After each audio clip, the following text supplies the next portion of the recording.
That was great. That was great. Thank you very much. I'll tell you all, when my son Ernie, most of you all know this, we adopted both of our children when they were very little, so I didn't go through the birth of a child, so when our children came, they were very, very young. And I was not an experienced mother. And one day, one of my sons, Ernie, reached up on the cupboard. One day, one of my sons reached up on the cupboard, and you know how they have those glass picture frames that sit like this? Well, he hit the picture frame, and it came capitulating down. It landed on the edge of the counter, split and lodged in his head, and there was blood everywhere. And my husband and I rushed him to the hospital, and we sat in this tight little room, and the nurse came in, she took the glass out, and finally he reached over, and there was a stethoscope on the edge of the wall, and he took the stethoscope, and he brought it around his neck. And just about that point, I promise you, I said to myself, he's going to be a doctor. My son is going to be a doctor. And he took the end of it, and he brought it up, and he said, "Welcome to Hardee's. Can I have your order?" Now, I tell you this because in that moment, right as I was sitting there thinking my son was going to be a doctor, incidentally, I worked at Hardee's, so that is not a slight. I did work at Hardee's. I was incredibly proud. When I walked out of our last press conference, I was incredibly proud.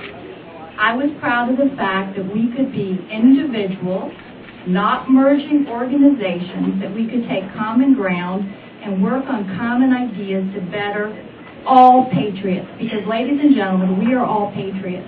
We treat one another with dignity and respect. We work hard, and we may differ. Frankly, that's good to differ, but we are all patriots. I received a call, I gave an interview, and I basically said, this is tremendous, and incidentally, on each of your pages, there is the actual transcript of what I said, and I never once, ever once, out of my mouth, did there ever issue the statement that we had combined, that we had morphed, that we had done anything other than we had found common ground, and we were going to work on that common ground. I was so proud. Then I was told that there was a misunderstanding and a mischaracterization of what had been said on those television shows.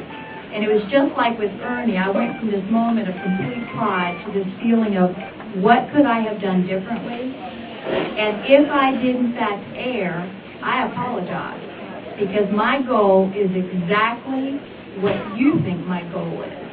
And that is, I believe in building a base of ideology that is limited government, that is government not intruding in our lives and taking what we have earned. It is in not taxing your small businesses to death so that we are all stifled. It is addressing the unemployment. It is doing those fundamental things that are core to us. It is not Washington, it is the state of South Carolina. What's so your common in that ground moment, Well, frankly, I think that there's more common ground or I wouldn't be here. The common ground to me is this. The common ground is we have to stop spending. What isn't common? What isn't common ground, I think, is the methodology by which we approach this. I think the battlefield is the primary. You all believe that the battlefield is beyond that. So there are actual, the methodology, but this is what I would say to you, sir. I would say the substance is similar, the form is different. Is the substance common? What is not common? With your belief, what isn't common? I think, I honestly don't know, and I think that, frankly, that's why we're here today. I wouldn't be here if I did not feel in my heart of hearts that we have common interests. Getting back to conservative Republican principles, getting back to the Constitution of the United States.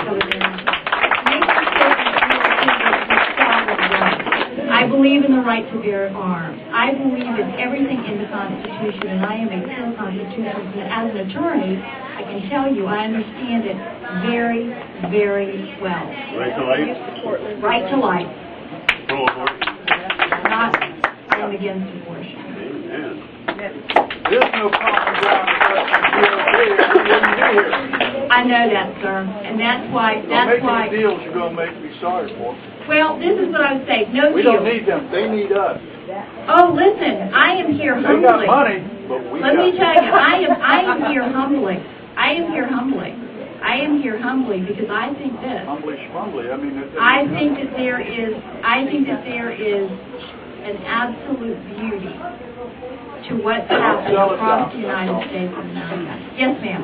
What is the state Republican Party going to do to ensure that candidates carrying the name Republican follow the principles that were just That's discussed? That's our job. They don't mean, the Republicans got nothing.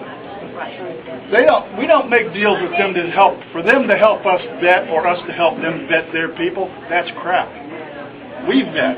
That's right. We say who gets in and who doesn't. Period. That's right. End of And I story. am 100%. GOP needs us. Absolutely. Don't forget. Yes, sir. Karen, we need to close the primaries too. I don't like the Democrats coming in and voting. All right.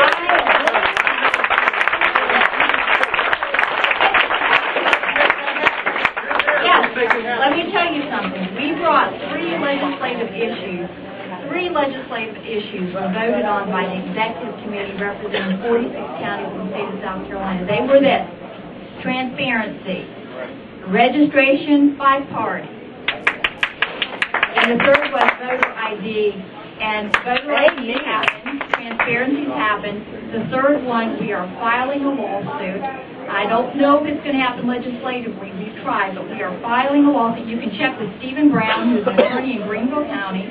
We are filing a lawsuit because there is enough, I believe there's enough precedent out there to actually win a president on registration by party. And it is one thing that I'm pledging will be done during my tenure.